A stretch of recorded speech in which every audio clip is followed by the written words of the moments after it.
Bienvenidos al episodio número 3. Hoy converso con Óscar Aguilar, quien después de haber estudiado medicina veterinaria en Colombia, emprendió su búsqueda de trabajo sin éxito.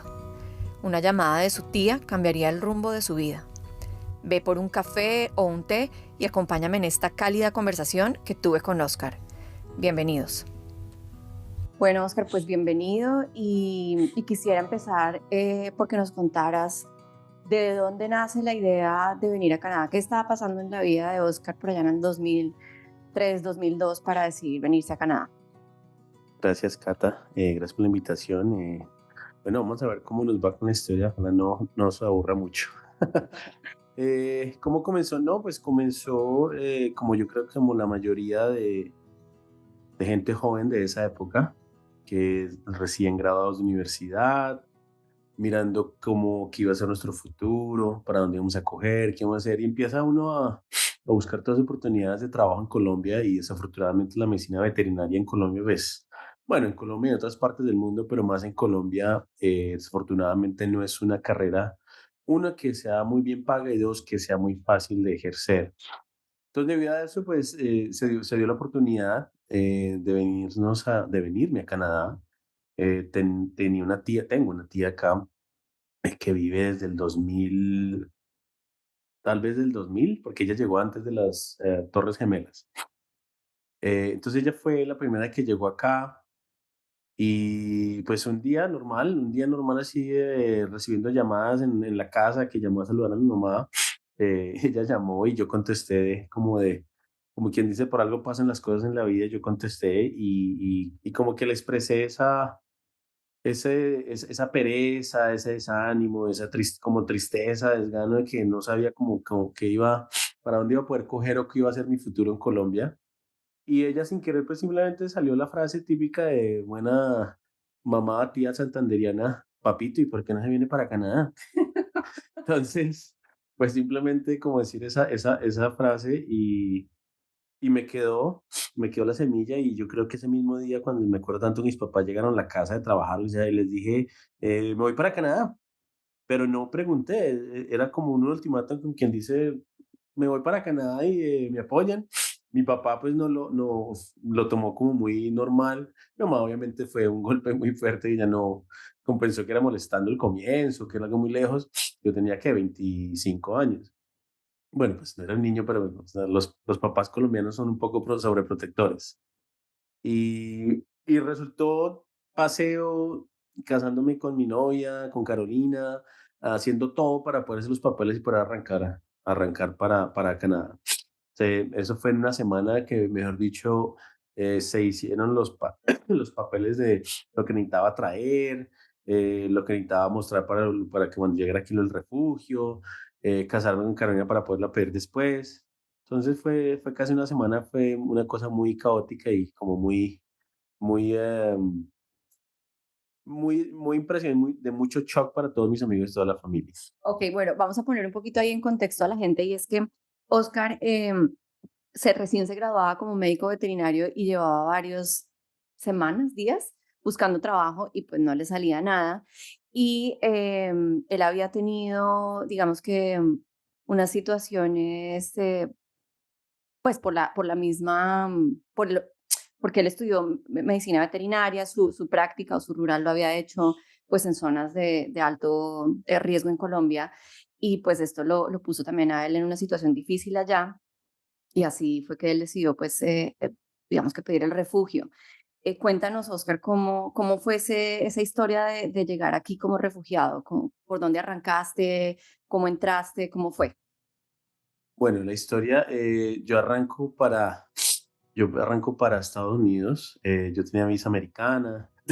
Entonces llegué a Nueva York, donde unos amigos de colegio que ya vivían allá, y llegué, me recibieron muy bien.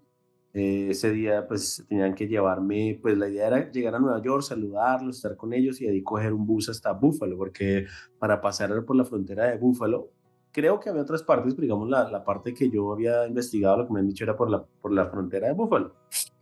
Entonces, llegué a donde ellos, después de estar un día con ellos, me dejaron en el el paradero de buses para Búfalo. Yo creo que ese fue el momento cuando ya de verdad sentí que ya, como quien dice, ya no estaba de paseo, ya no era como paseo visitando a los amigos, sino ya iba La realidad se vino encima. sí, exacto, ya como quien dice, ah, bueno, esto ya usted no está de paseo, sino como quien dice, está buscando el futuro, vamos a ver qué va a pasar. Entonces arranqué, me acuerdo tanto que me dejaron como a las 11 de la noche, de verdad que no me acuerdo por qué el bus lo cogí tan tarde. Tal vez era porque quería pasar tiempo con ellos y tener todo el día para saludarlos, para estar con ellos en Nueva York un rato. Creo que por eso tal vez el bus fue muy tarde. En ese momento me dieron como a las 11 de la noche. Me acuerdo tanto que pues uno como colombiano no le tiene mucho miedo, digamos, estar afuera en otros países. Me parece como que todo muy tranquilo. Pero esa noche sí le sentí mucho miedo, ya ver lo que es el Nueva York por la noche, una paradero de buses solo, gente indigente, y yo como que un momento que ahí quedé en el piso con mi maleta, el morral, como tratando de descansar porque el bus creo que salía como a las 2 de la mañana. Bueno, pero bueno, no menos mal no me pasó nada, pero me quedó muy grabado ese momento como de soledad, miedo, me sentí considerado, hubiera estado por allá botado en el terminal de buses de Bogotá. Empezó la realidad. Sí, sí, pues sí, o sea, pues uno también muy pelado, muy joven, pues, en Colombia, pues siempre los papás que le pagan uno todo, el colegio, universidad, o por lo menos en mi caso, digamos, el tipo de vida, entonces uno como que todavía no ha roto el cascarón y se empieza por primera vez empezar a afrontar la realidad solo, vivir la vida solo. Cojo el bus, nos fue bien, nos fue normal y llegué a Búfalo al otro día como que, como a las 7, 8 de la mañana tal vez, y llegamos a Búfalo y tenía que uno ir a presentarse a un sitio llamado Viva la Casa. Entonces Viva la Casa era como el centro donde llegaba la gente que iba a pedir refugio para poder pasar a Canadá, donde se pedía como el turno y mientras tanto uno podía esperar y vivir ahí para poder pasar a Canadá. Entonces, bueno, cojo el taxi, llego a Viva la Casa.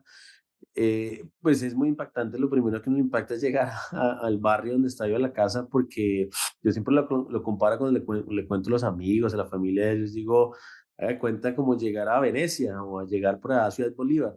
Es un barrio bastante feo de Búfalo, de los más dejados de Búfalo, y es una casa pues que es como un inquilinato.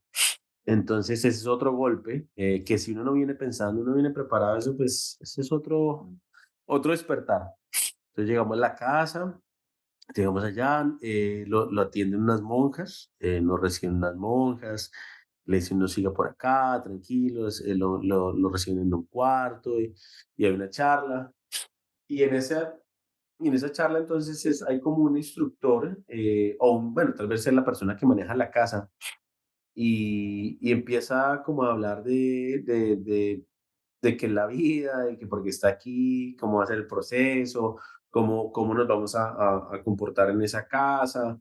eh, y también empieza a preguntarle a cada uno más o menos qué, qué es su vida, de dónde viene, por qué está acá.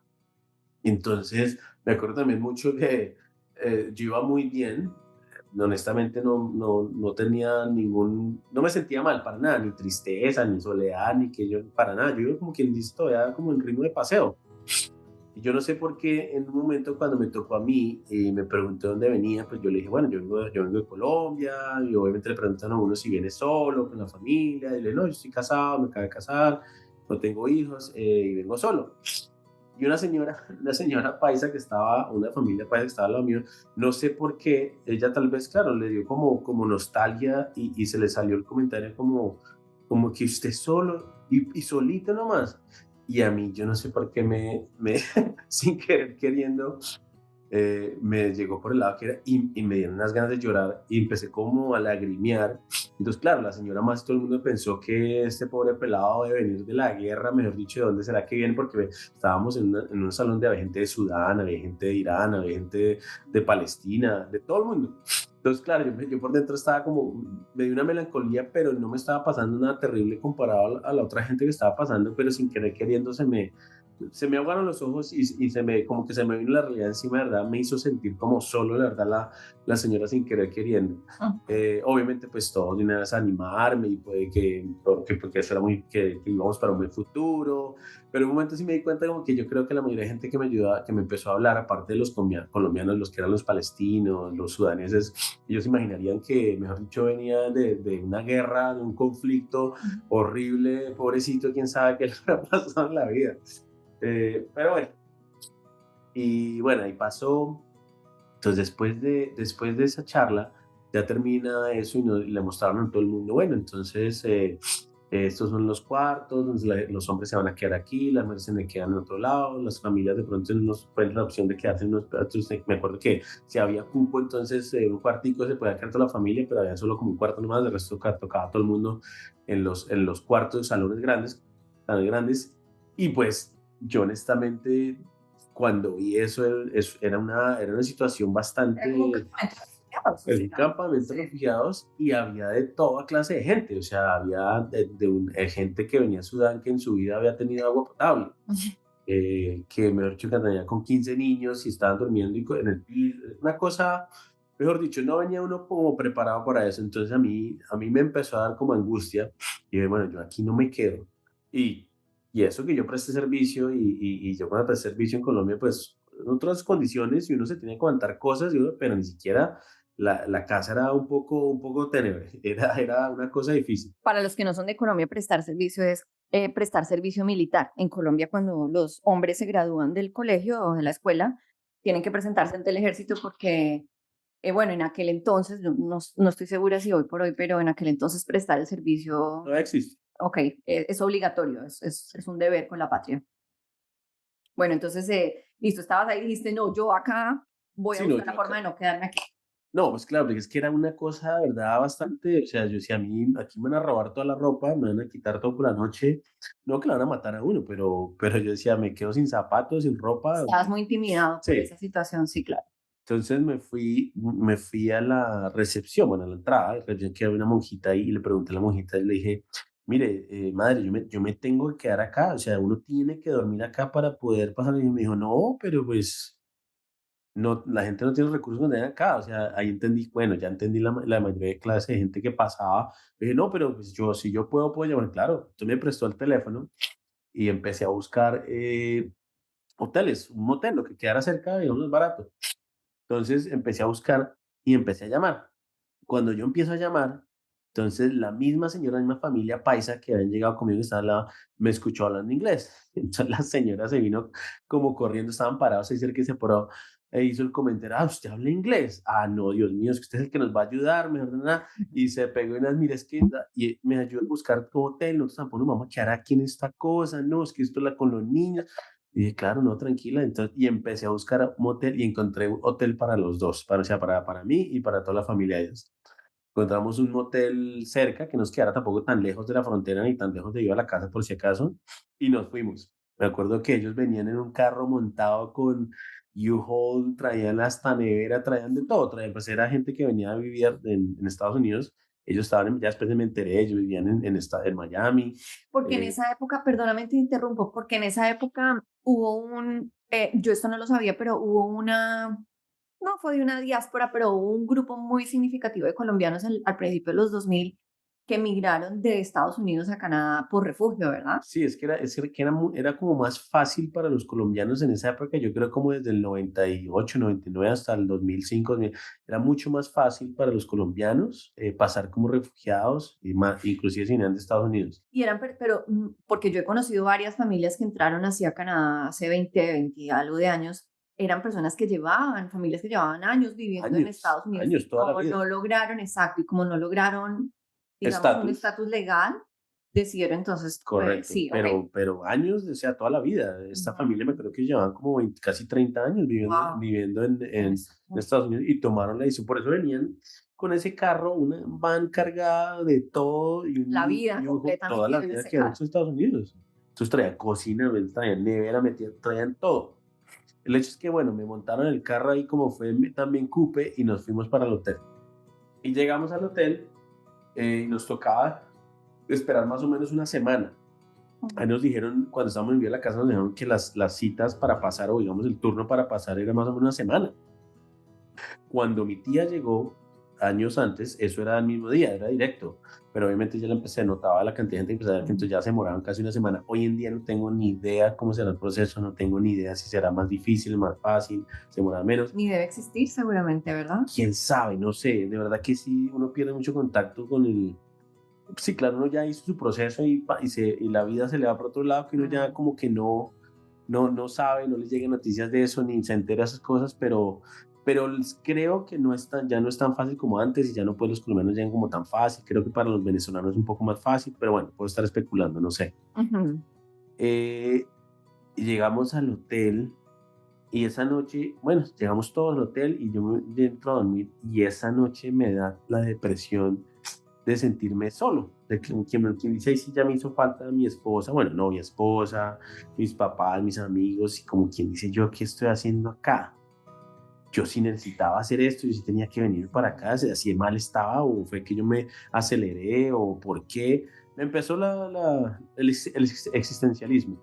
Yo creo que ese es uno de los puntos de quiebres por el cual me atrevería a decir que todos los que hemos migrado a Canadá, bueno, y a diferentes países, hemos tenido en a ver, ese momento se repite en diferentes etapas del camino como migrante, pero esa primera vez donde uno se sienta y algo le detona y se le escurren a uno las tres lágrimas y uno dice, ¿a qué carajos me vine yo acá? O sea, en verdad valía la pena dejar todo atrás por esto. Yo recuerdo muy bien en mi caso ese momento.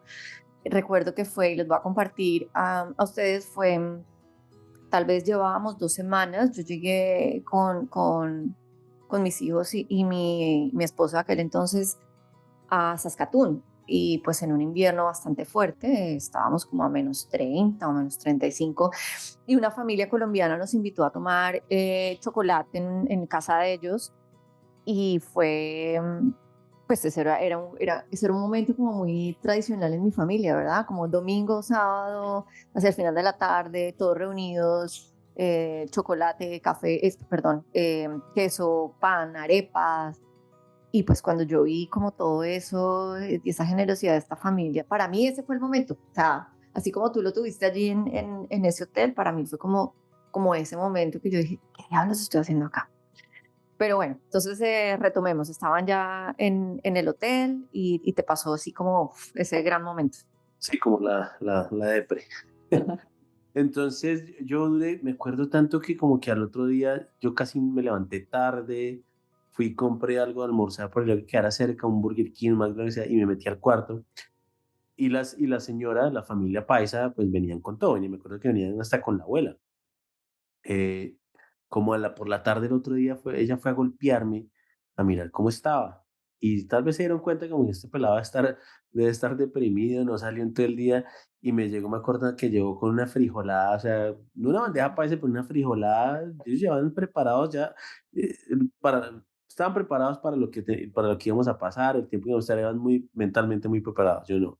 Y me sacaron, me acuerdo tanto que entonces llegó, mire, muchacho, vamos, venga, venga, come un poquito de frijoles. Y fue santo remedio, de verdad que yo esa familia, de verdad, nunca la volví, nunca tuvimos contacto.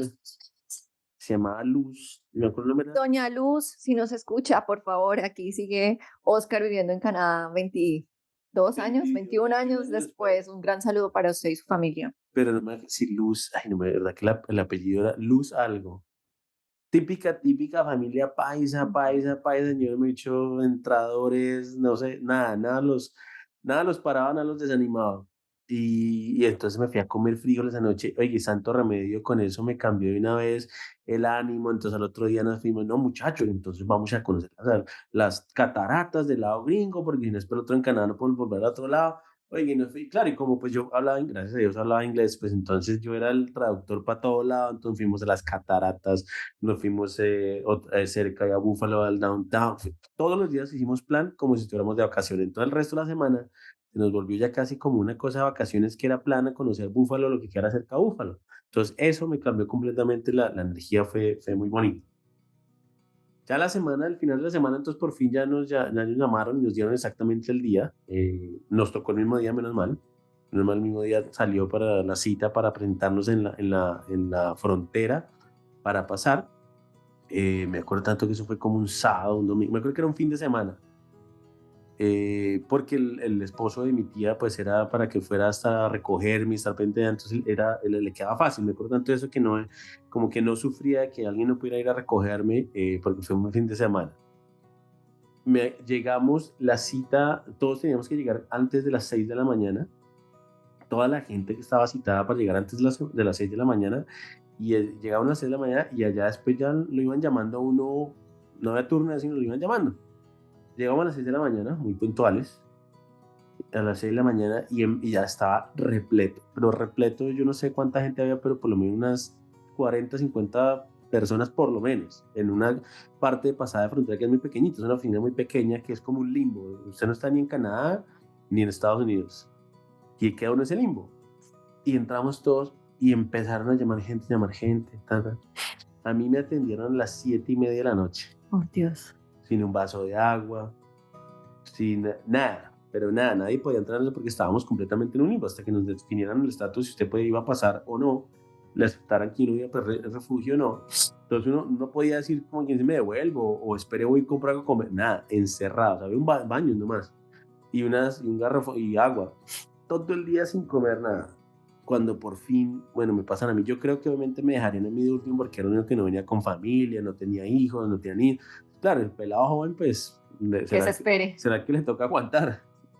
Y me acuerdo tanto que pasé, entonces por fin, y me empieza a entrevistar a una canadiense, la única canadiense mala gente que yo creo que he conocido aquí en mi vida desde que llegué a Canadá. El resto después de yo soy muy agradecido y vivo muy feliz en Canadá, pero no sé por qué desafortunadamente ella se pegó y se fijó mucho que yo no venía de Colombia, que porque yo hablaba inglés y porque yo hablaba inglés bien, entonces yo le estaba diciendo la verdad y que yo estaba tratando de ocultar que yo venía de indocumentado a Estados Unidos.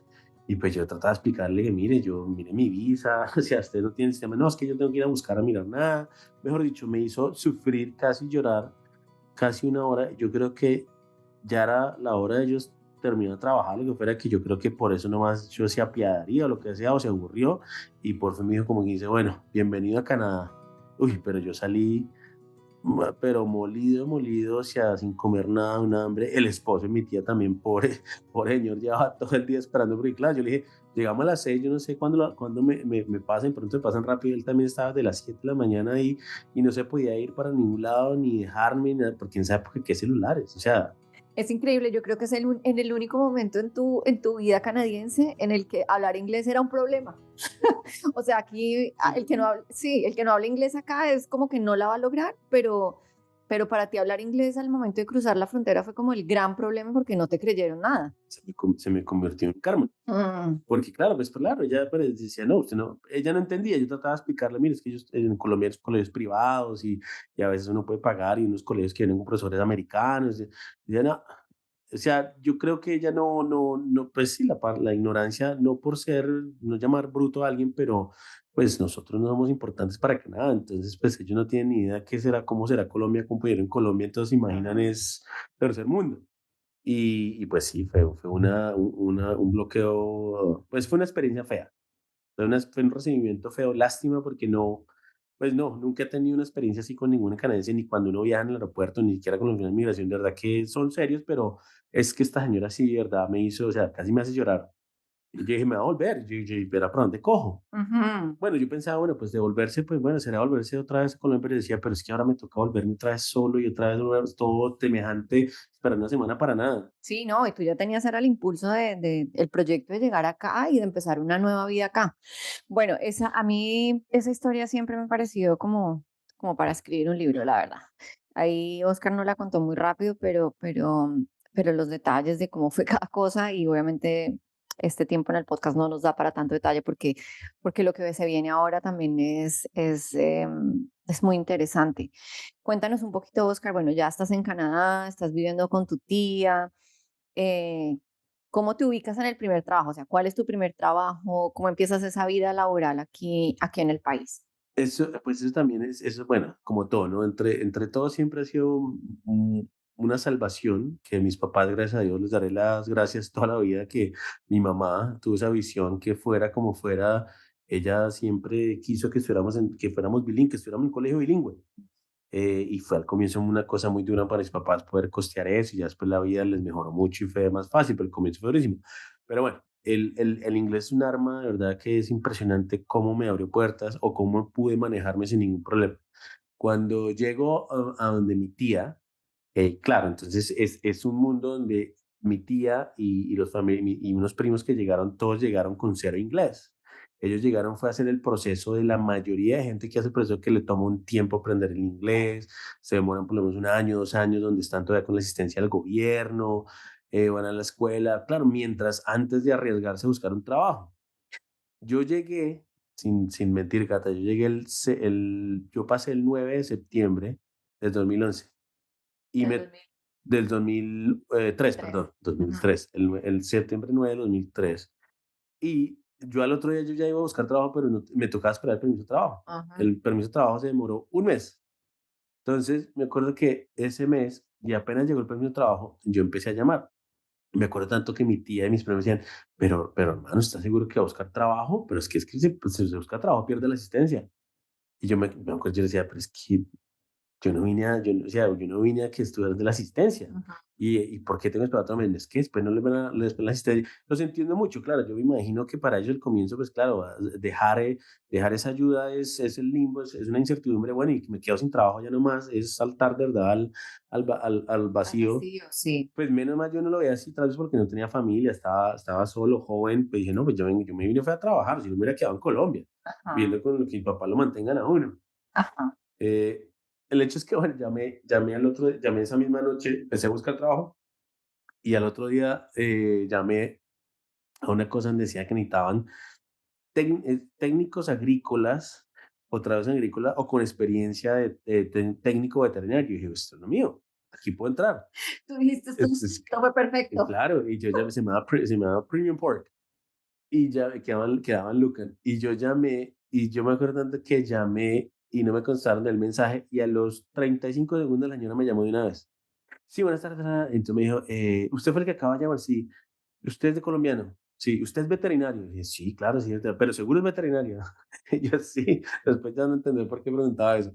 Sí, yo soy veterinario. Y me dijo, ¿y usted por qué habla inglés? Otra vez, a mí toda la gente me preguntaba, no, porque es que yo vine en Colombia, no, ok, bueno.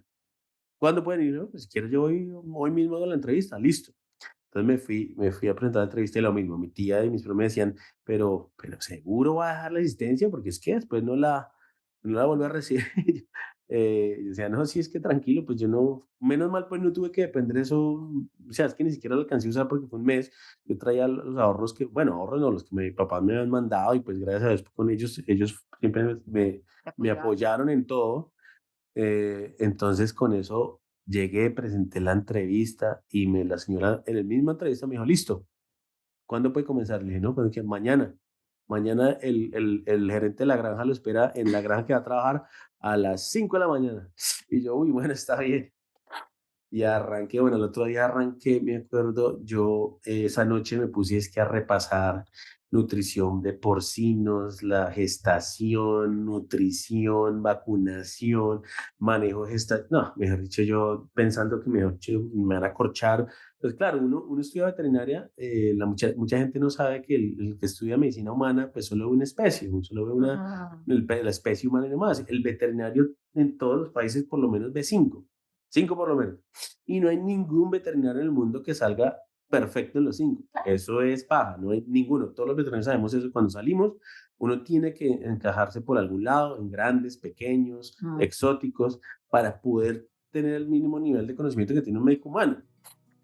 Entonces, pues yo honestamente con porcinos, la universidad nomás, había tenido más exposición, por ejemplo, en la parte de pequeños, por la universidad y por la pasantía en Lomata, pues uno tuvo más exposición como animales pequeños, hacer OVH, sobre extremías y cosas así con los animales pequeños que era lo más común, pero pues trabajar, digamos, con equinos o vacunos, bovinos o con porcinos, pues era una que otra muy poquito, pero no era, digamos, no sentía uno que se defendía mucho más que poderse defender con un perro o un gato, si le llegaban a uno con un problema.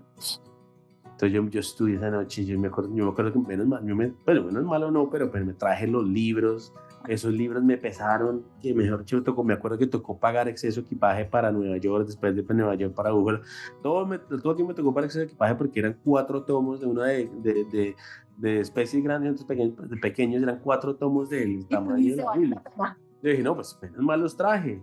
Y yo repase y repase, repase. Bueno, el otro día entonces arranco para allá, me acuerdo que eh, llegué como a sí, como a las 5 de la mañana y eso ya no, espera, o septiembre, sí, era ya noviembre y en esa época Ya está oscuro. sí caía nieve. Ah, Hoy en día ya la nieve se ha acabado, en esa época sí caía nieve. Me refiero, ¿por qué menciono eso? Porque era noviembre y me acuerdo tanto que fue una nevada, pero una cosa que, uno, la primera nevada, bueno, yo conocía la nieve en Estados Unidos, pero me refiero, ya usted, el nivel de nieve que en Canadá, pues en esa época era otro nivel. Y yo casi no llego, me perdí llegando a Lucan, es un pueblito a las afueras de London, donde el típico pueblo canadiense, donde son llano abierto y solo granjas y granjas y, carreras, y calles destapadas o las vías destapadas para mirar el nombre. Bueno, y en esa época no había GPS, en esa época eran solo mapas. Yo llegué como a las 6 de la mañana y llegué allá por fin y me acuerdo que llegué eso nevando, estaba venteando duro la nevada, yo me fui muy bien arregladito, no me fui corbata, pero muy bien arregladito, llevé un maletín con todos mis papeles, con, to- con todas las cosas como para presentarme, ¿no? El primer día de trabajo y bueno, si el valle, no sé, no va a trabajar como veterinario, pero pues obviamente voy a ser técnico veterinario. Y llegué allá y yo sí vi que llegué a la entrada y yo no entendía si había llegado o no era llegado, porque todo estaba cubierto de nieve. Y por allá empecé a ver unas lucecitas de un tractor como que se apagaban y se prendía haciéndome cambio de luces. Y dije, ah, se debe ser, bueno, ¿qué debe ser? Y abrí la ventana y por allá escuché que él me gritaba, y dije, ah, bueno, se debe ser. Y empecé a caminar yo en esa nevada. Yo me fui sin zapatos de nieve. O sea, lo que es la ignorancia de uno llegar a ese mundo, yo me fui en zapatos normales, eso me hecho la nieve me llegaba hasta la cintura, yo casi ya nadando en la nieve para poder llegar hasta el tractor, empapado, y era el gerente, el manager de la granja. Estaba bravo, me dice, hermano, pero llevo aquí una hora y tal, cosa. Y le dije, mire, qué pena, yo no, pues no me perdí. Bueno, súbase a ver, camine a ver. Me acuerdo tanto que me subí al lado del tractor, me dicho, no, eso es un tractor, una sola silla. Y en esa nevada donde barraca, yo me he dicho, agárrese donde pueda y arranca el señor a toda, mejor dicho, arrancó esos asientos, yo casi me caigo, se me echó empapado de nieve, barro, de todo, llegué vuelto una miseria porque era casi 500 metros de la puerta a la granja como tal, y llegué allá todo embadurnado, vuelto una... Y la primera, bueno, listo, entonces en un cuarto cerrado, porque aquí los cerdos, bueno, ya después lo aprendí después, pero eso no en Colombia lo aprendí, aquí los cerdos de Canadá, o en Canadá, existe un virus que se llama PIRS, que es endémico. Solo, desafortunadamente, solo existe en Canadá y no en ninguna otra parte del mundo y es endémico, no, no lo han podido acabar. Entonces, las granjas de cerdos acá son selladas, me refiero, nada entra, nada sale, el aire, es el cambio de aire y se filtra y no más, pero nada entra y nada sale. Quiere decir que su ropa, nada de lo suyo entra, sino su cuerpo y su piel. Entonces, ¿qué quiere decir eso? Cuando llegan lo primero que le dicen, bueno, entonces quítese la ropa y va a entrar en estas duchas. Y yo decía, bueno, en ese momento usted no está cayendo en cuenta, bueno, sí, listo, me quita la ropa, empieza a bañarse, cuando la otro lado, bueno, ¿y qué me pongo? Ah, no, hay unos calzoncillos y unos overoles, y uno empieza a pensar, ah, pero estos calzoncillos que usa todo el mundo, sí, los lavan, obviamente se lava todos los días, pero eso es un impacto muy grande, lo mismo, para uno que no ha trabajado, que no vive eso.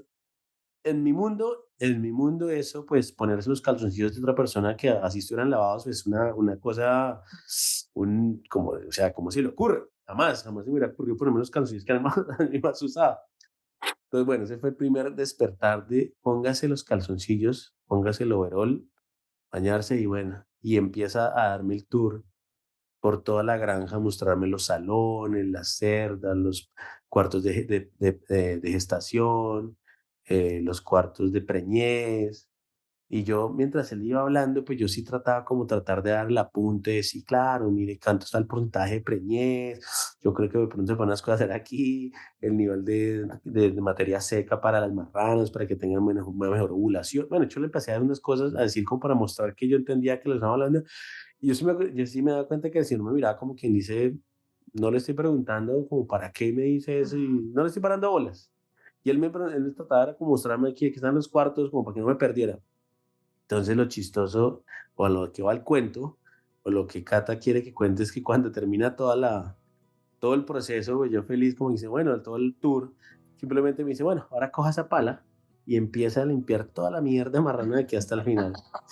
Claro, eso fue el primer despertar y que se lo agradecería a la vida, toda la vida, porque desafortunadamente uno en Colombia, no es malo, no digo es que esté mal, pero la clase media y media para arriba que pues tenemos la oportunidad, tenemos el privilegio y de que los papás nos paguen el estudio, de que tenga uno carro para la universidad y que uno trabaja normal, pues uno no vive la vida real y esto es un despertar, llegar a ese día para mí fue durísimo, obviamente fue un despertar durísimo.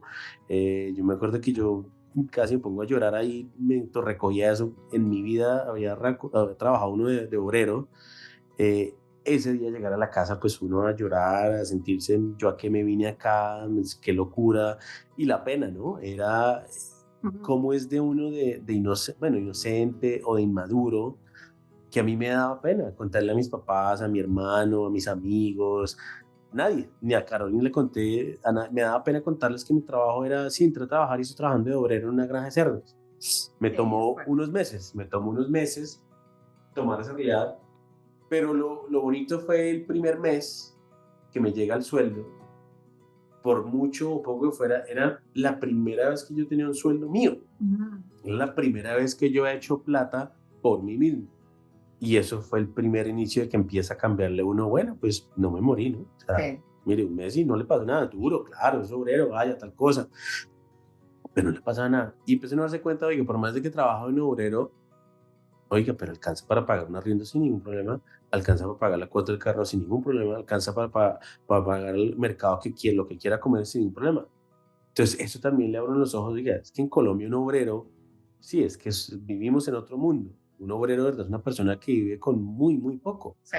Mientras que aquí un obrero, un trabajador, una planta o un trabajo laboral, usted vive como cualquier persona de clase media baja en Colombia. Entonces, eso también le cambia a uno, le cambia el ánimo y lo ayuda a uno mucho. ¿Cuánto tiempo estuviste ahí en la granja, esa granja? ¿Cuánto tiempo trabajaste ahí? Duré un año. Un año recogiendo la M. No, no, no, no, menos, eso también fue bonito, ¿no? Entonces, al comienzo, claro, cuando yo llegué, entonces me encontré con dos colombianos, con don Carlos y Rafael, que todavía sigo siendo amigos, pues ya no están en London, viven uno en Vancouver. Carlos, la familia se volvió para Colombia. Fue bueno haberlos encontrado porque fue un buen apoyo, digamos, encontrarse entre colombianos. El resto eran solo canadienses, eran pelados canadienses granjeros, los que trabajaban. Entonces, claro, al comienzo Carlos y Rafael, ellos no, el inglés casi no lo dominaban, entonces ellos no, como que no se dan cuenta de los desavenencias que les hacían o que los ponían de pronto, hagan, no sienten esa mesa, o no les paraban bolas, entonces trataban como solo de obreros.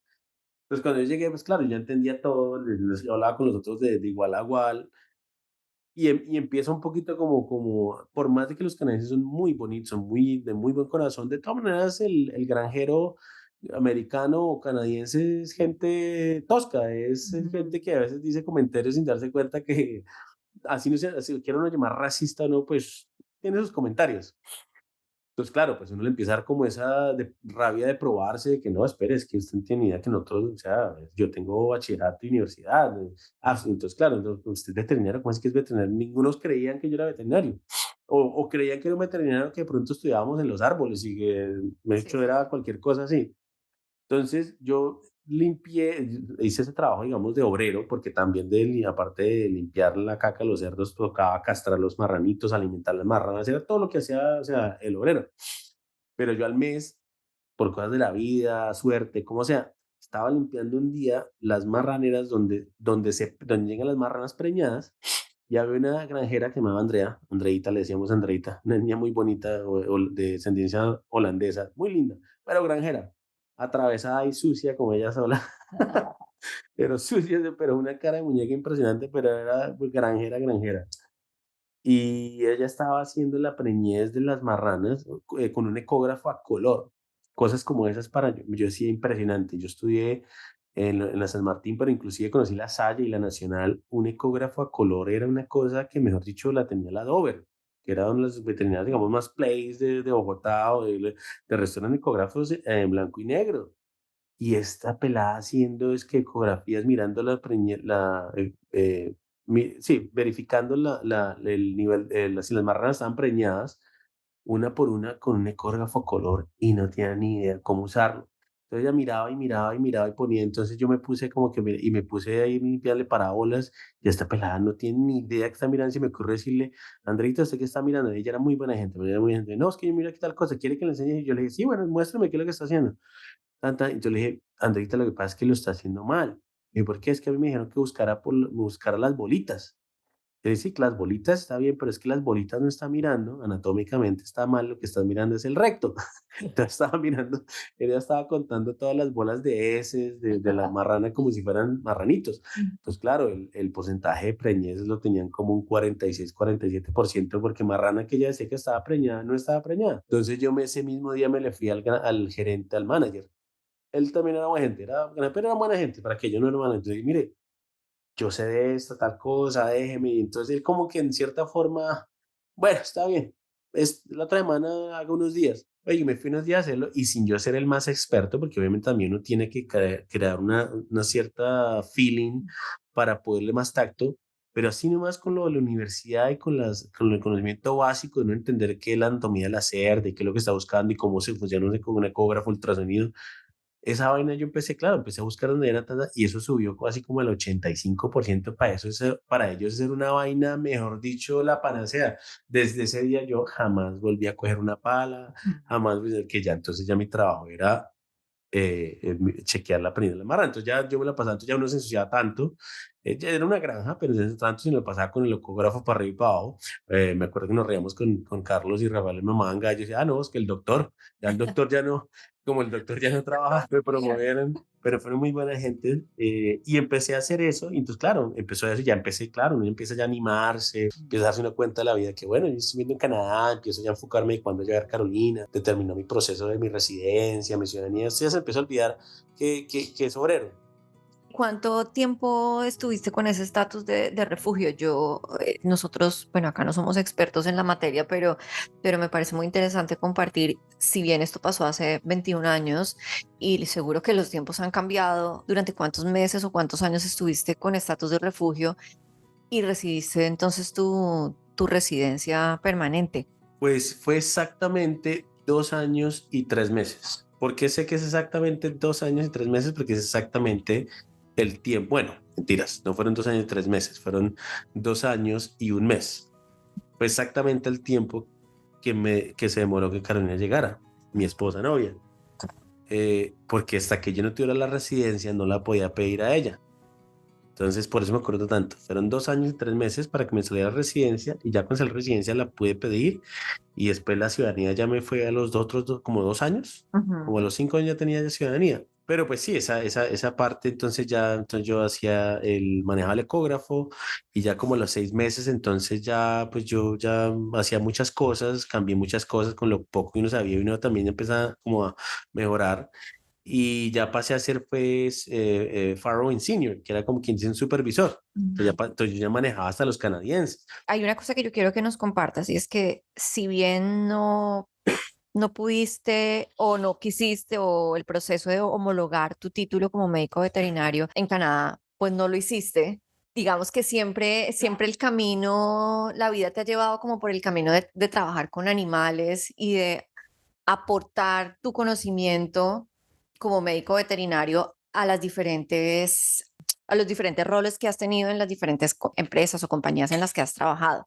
Porque después de trabajar en la granja, trabajaste también Sí, paseando perritos sí, o... pues en la granja, bueno, entonces en la granja se hizo eso, pero también después de la granja, cuando entraba en la granja, y bueno, esa va para igual la historia después, cuando hablemos, pasé a trabajar en un banco con Citi, Ah, pero en un banco, y en esa época entonces yo trabajaba en una perrera, para hacer más plata, obviamente, pues eso era antes de que llegara Carolina, o inclusive apenas llegando a Canadá también, yo trabajaba en una perrera para hacer un poco más de dinero en el fin de semana. Entonces yo trabajaba en un hotel de perros, donde dejaban los perritos, entonces uno tenía que alimentarlos, limpiar las perras, sacarlos a caminar, todo eso. Toda esa parte se hacía en la parte, pero también en esa época, antes de llegar a Carolina, también intenté, pues teníamos conocimiento en la parte de etología. En nuestra Universidad de la San Martín tuvimos la fortuna, la oportunidad que tuvimos uno de los mejores etólogos de Colombia, y él nos dio comportamiento animal y se enfocó mucho en la parte canina. Entonces nosotros hacíamos clases de ir, por ejemplo, al basurero de Mondoñedo a mirar cómo se comportaban todos los perros, la manada, para entender el comunicación, cómo el alfa manejaba la manada, cómo corregía a la manada, cómo era el peligro, cómo era un momento feliz, cómo era un momento de desafío. Eso, pues uno aprendía uno a leer el lenguaje animal, que el lenguaje animal es gestos, energías, movimientos, vocalización.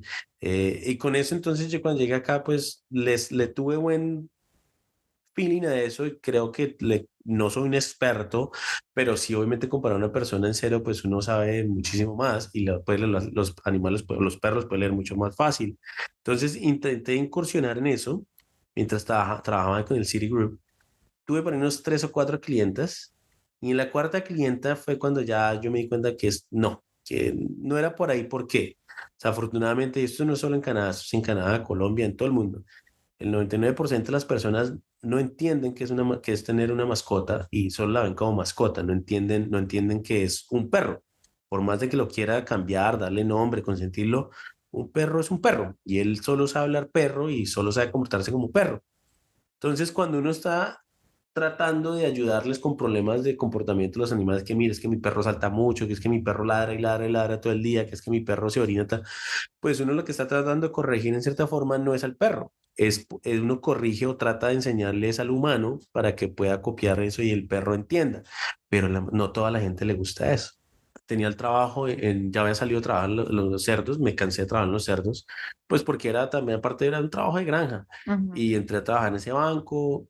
Y mientras trabajaba en ese banco, pues iba haciendo mi trabajo de fines de semana en la perrera, donde me gustaba el trabajo porque tenía disposición con todos los perritos, y siempre he tenido un don para manejar perros. Entonces yo los sacaba, me acuerdo tanto la señora Jackie, que era la dueña, me decía: "Esta es la única persona que yo he contratado que yo he visto que usted saca a todos los perros a caminar y los saca a todos a jugar.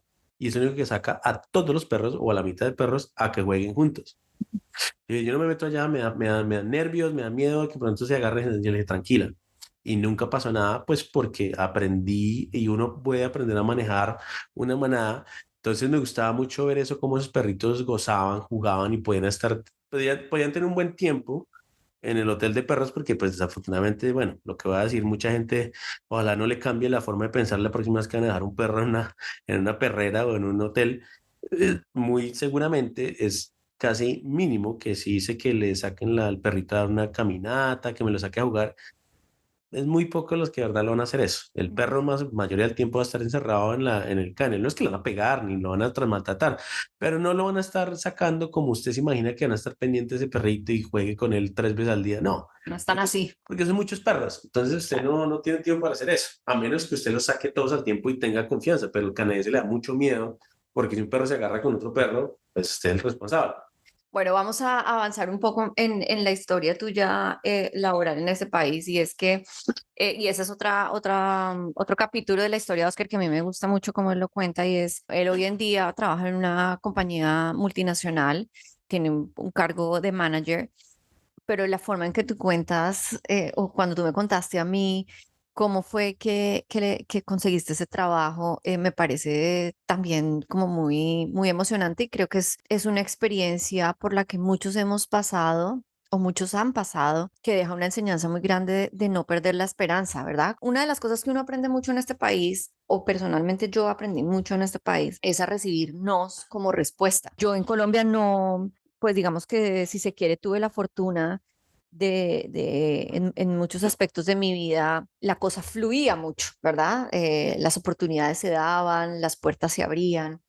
Y cuando yo llegué a este país, laboralmente hablando, empezar a recibir un no como respuesta a aplicaciones de trabajo, eso fue para mí personalmente, pues fue como muy impactante. Lo pone a uno en un jaque ahí de qué estoy haciendo mal, qué me falta, qué debo trabajar. Bueno, eso lo pone a uno a cuestionarse muchas cosas y tú pasaste ahora, digamos que en la empresa en la que trabajas, en el proceso de selección por el que pasaste para poder ingresar a trabajar a esta empresa, pues también tuviste ahí como un momento de desafío que yo quisiera que nos contaras así brevemente ya para empezar a cerrar un poco.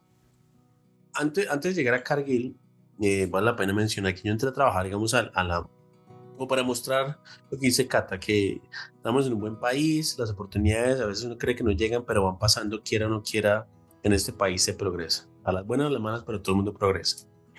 Entré a trabajar en el banco, empecé como data entry en el customer paper, en departamento solo de papel, no era constante teléfono, nada de eso.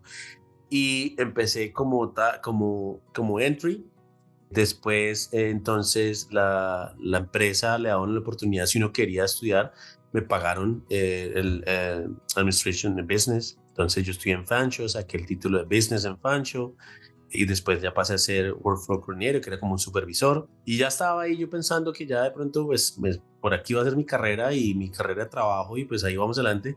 Y pasó lo del 2008, mejor dicho, el debacle financiero y Siri vendió muchos portafolios y uno de los que vendió fue Canadá. Entonces yo me quedo sin trabajo, primera vez que me quedo sin trabajo, en el 2011. Eso para el 2008, pero vendieron el portafolio en 2011, fue ya cuando ya, 2011, 2012 ya era el final. Yo me voy en el 2011, consigo un trabajo en una empresa de pulseras, pero no es, era un trabajo que pagaban muy bien y era de ventas y tenía que uno viajar a Las Vegas y a Orlando y llevar a los vendedores y era un trabajo de supervisor de gente, pero era una cosa que pagaba muy bien, pero demasiado estresante. Entonces de ese trabajo también lo mío duró 2 años y a los 2 años también me quedo sin trabajo, cambian y me quedo en la posición. En ese momento de que ya me quedo sin trabajo, es la primera vez en mi vida que me quedo sin trabajo y empiezo a usar la asistencia acá, digamos, de seguro de desempleo, pero yo empiezo a hacer la tarea de aplicar a todo y de ir a todos los sitios, inclusive hasta Goodwill, que los amigos me decían, pero es que Goodwill es para gente que está buscando trabajo pronto en McDonald's o que gente que no tiene ninguna educación. Eso yo hice el proceso por todo lado. Siempre he tenido eso, no me importaba. Yo me levantaba todos los días, buscaba trabajo, aplicaba, llenaba mi hoja de Excel para llevar el tracking de todo lo que yo iba a hacer. Y gracias a eso, digo, gracias a eso fue que yo no tenía palancas, yo no tenía nadie en Cargill, yo no tenía ningún networking, pero el haber aplicado, llevar y seguir, sonó la puerta. Entonces me llamaron de Cargill, pero entrevista, ya me acuerdo tanto que me quedaba como un mes nomás de asistencia de empleo, de desempleo. Empezaban los nervios. Yo dije, bueno, pues ahí sea construcción, algo, pues algo tocará hacer. Y me llaman y me hacen la entrevista. Eran como 5 personas, mejor dicho, me entrevistaron de todo. Y había el gerente de la planta, el gerente general era un brasilero, se llama Claudecir Pagnusato, ya no está con nosotros, ya está en otra posición, está en California. Claudecir Pagnusato, y él, me acuerdo tanto que todos los que entrevistaban, pues me tiraban, no duro me refiero, eran unas preguntas que, bueno, pero usted nunca ha trabajado en pollos, bueno, pero usted nunca ha trabajado en Unionize. Y decía, sí, pero pues yo soy veterinario, ¿no? Pero es cosa. Y él era como que el único que trataba de redireccionar a todas las preguntas. Bueno, no importa, pero es que él sí es veterinario, no tiene título acá, pero para mí él sí es veterinario. Como yo soy biólogo brasilero, decía él. Y volví y me preguntaba como quien se iba a encarrar la gente que se fuera por la parte de preguntas, no se preocupen si el título lo tiene acá o que no haya manejado gente ni nada. Él estaba buscando ya después, ya cuando entró a trabajar y me dio el trabajo, pues ya me entero, ya creando una relación con él, me decía, es que yo ya estaba buscando la parte de bienestar animal en la planta o en Canadá, ya no era una sugerencia, era ya casi un requisito que uno tuviera sus programas de bienestar animal, un protocolo, todo eso. Entonces, claro, él estaba buscando a alguien que montara eso y cuando él vio mi hoja de vida, decía, pues un veterinario con él, pues ese es. Lo vio de una forma de buena edición de trabajo de negocio para la planta, es decir, podemos tener un veterinario colombiano que no tiene licencia, pero es veterinario, Tiene el el conocimiento al final. conocimiento, el conocimiento nos puede ayudar con esto, así no nos toque para ningún veterinario. Entonces yo entré a trabajar a Cargill como supervisor. Cuéntanos cómo fue, porque tú hiciste el proceso de selección y te llamaron y te dijeron, no, mire, Ah, no, sí, usted pues no sí. quedó. Bueno, es que sí, pues pensé que tocaba más rápido. No, no, no. Esa partecita me parece muy interesante. Entonces, yo voy presento la primera entrevista, me acuerdo que fue como en febrero, algo así, febrero como del 2014, porque yo entré a trabajar en el 14, como febrero del 2014. Presenté la entrevista, las 5 personas, la gente, la de manager de recursos humanos, el manager de departamento de primary, el manager de la planta, muchos los de mantenimiento, todos me entrevistaron al mismo tiempo. Y pasé la entrevista, o sea, hice la entrevista y nada, y pasó casi como un mes y dije, no, pues no pasa nada. Cuando ya faltaba, yo creo que casi una semana, 2 semanas, que verdad, el último pago que llegara me llamaron otra vez, me dijeron, ¿usted todavía está interesado otra vez? Y yo, claro, pero ¿cómo no? Y volví otra vez y me tocó volver a presentar otra entrevista con la misma gente, había uno más, había un gerente más, menos mal que las decir estaba otra vez ahí y fueron casi las mismas preguntas, pero más enfocado ya en la parte de verdad veterinaria. ¿Qué experiencia yo tenía? Entonces, claro, pues ahí me pude defender un poco mejor, pude explicarle de que, pues, que tal cosa, por más que uno no hubiera trabajado con pollos en Colombia, pues uno entendía a qué se refería. Y así, pues, presenté la entrevista y me acuerdo que ese día, o como al otro día, como a los 2 días tal vez, me acuerdo que estaba en la tienda latina, y me fui, bueno, estoy todavía desempleado, pero pues uno tratando de vivir la vida, estaba en la tienda latina cuando me llaman de Cargill a decirme que me iba a hacer el trabajo. No, yo esa emoción, yo, mejor dicho, saltaba, me puse muy feliz, que me acuerdo tanto que el joven, la familia que atiende la tienda de familia que se llama Nicolás, ellos me decían, hermano, nosotros lo habíamos pensado que era que se va a ganar la lotería, en serio. Yo pensé que era que usted le había ganado, le había pegado la lotería porque esa felicidad que usted tenía, no lo entendíamos. Entonces, claro, era que me habían llamado a decirme que salía al trabajo y comenzaba la otra semana. No, eso fue una felicidad inmensa. Uno, porque, bueno, obviamente el estrés de usted en el trabajo. Dos, porque era un muy buen trabajo. Tres, porque era por primera vez, ahora sí, trabajando en lo mío, porque yo soy de medicina veterinaria y zootecnia. Y esto era zootecnia, es producción animal. Entonces, era como sentir, uy, pucha, voy a trabajar en lo mío y en Canadá y me van a pagar lo que se merezco y va a ser... Entonces fue una cosa muy, muy, muy impresionante. Yo creo que una cosa que hay que tener muy en cuenta ahí para los que nos están escuchando es que esto pasó en el 2014. 2014. Oscar llegó a Canadá en el 2003, casi que podríamos decir que fueron 11 años, digamos, de hacer una cosa allí y una cosa allá. Pues al final, como lo dices tú, lograste encontrar un trabajo en el área en la que habías estudiado en Colombia y pues digamos que te sirvió para todo ese conocimiento que has adquirido en Colombia y de alguna manera toda esa experiencia que ya habías tenido en el mercado laboral canadiense te sirvió pues para dar ese gran paso y empezar a trabajar en Cargill. Yo creo que detrás de tu historia, que es la historia de muchos, incluida yo, está como esa gran lección que puede sonar muy cliché y que pereza, pero el que persevera alcanza. O sea, una de las cosas muy importantes que uno tiene que tener súper presente cuando migra y cuando migra a este país es no aceptar el no como una respuesta. O sea, el no es siga intentando, siga adelante. Y tú dijiste ahora algo que también me gustó mucho y es que tú te metiste a todo. Tú te metiste a Goodwill, tú te metiste al seminario allí, en la cosa allá, te conectabas por allí, buscabas las opciones. Y eso fue algo que yo también hice. Yo cuando llegué aquí a esta ciudad, yo llegué en plena pandemia, yo llegué en septiembre del 2020, del 2020 y aproveché bastante esa coyuntura de que todo estaba en línea para anotarme en todos los talleres, webinars, cuánta cosa yo veía que era gratis, ya sea proporcionada por una de estas organizaciones que ayuda a los newcomers o universidades que también sacan cosas, college que también sacan cursos cortos o lo que sea gratis para residentes o para personas con estatus de refugio. Yo, mejor dicho, creo que no descarté ninguna, yo a todas me metí y por ahí también logré conectarme y eso es algo, eso es un consejo, digamos, una recomendación que yo le quiero hacer a todo el mundo. Quedarse en casa esperando a que alguien le golpee en la puerta y venga y le ofrezca, eso no va a pasar Si le pasó en su país, lo felicito, qué bueno, pero eso no va a pasar y no pasa aquí en Canadá.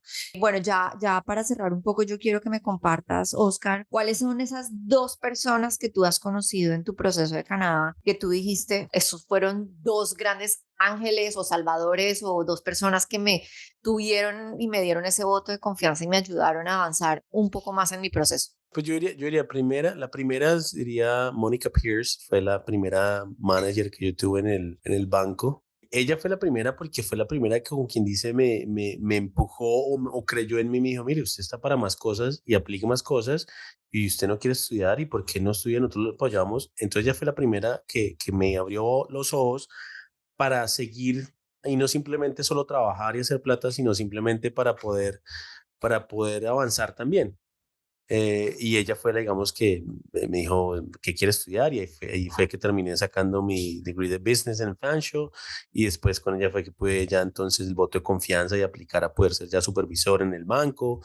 Ya fue la primera. Ya después el segundo, yo diría que en Cargill, yo diría que otros dos más. En Cargill está Claudecir, que era el gerente general, que él fue el que me abrió las puertas para Cargill, fue el que me hizo entrar y fue el que creyó en mí y creyó que era la persona que necesitaba y creyó que era lo que yo iba a dar y pues creo que no lo defraudé.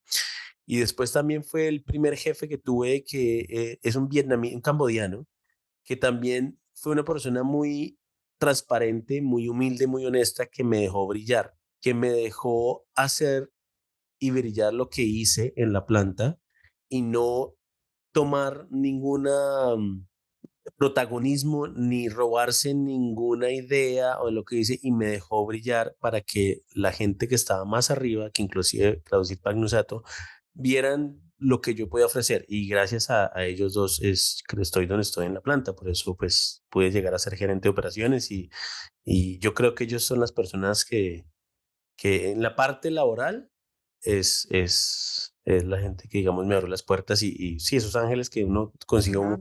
buenos seres humanos. Sí, de acuerdo. Bueno, pues yo creo que yo no tengo más preguntas que hacer. Quiero darle las gracias a Oscar porque me abriste las puertas de tu casa y han sido, como lo acaba de decir Oscar, uno de esos ángeles, Carolina y Oscar han sido uno de esos ángeles que nos han acompañado, o personalmente a mí me han acompañado en el proceso de ubicarme y de poder decir que tengo una familia en este país y definitivamente son ellos.